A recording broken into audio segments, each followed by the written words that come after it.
जन्तु विश्वतो दग्धासो अपहीता स उद्भिदः देवानो जथा सदमिद्विधे असन्नप्रायुः रक्षितारो दिवे दिवे देवानां भद्रासु मतिर्विजूयतां देवानागुरातिरभिरो निवर्तताम् देवानागुसंख्यमुपसेदिमा वयं देवान आयुः प्रतिरन्तु जीवसे तान् पूर्वयानि विदाहुमहे वयं भगमित्रमदितिं दक्षमश्रिधम् अर्चमणं वरुणगुं सोममश्विना सरस्वती नः सुभगा मयस्करत्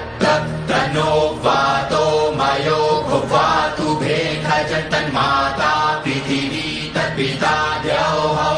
तद्ग्रावाणः सोमसुतो मयो भुवस्तदश्विना श्रीरुतघृष्ण्या ध्रुवम् तमीशानं जगतस्तत्सुखस्पतिन्द्रियं जिन्वमवसे भूमहे वयम् ऊखानो जथा वेदसामसद्विधे रक्षिता पायुरदब्धः स्वस्तये स्वस्ति न इन्द्रो वृद्धश्र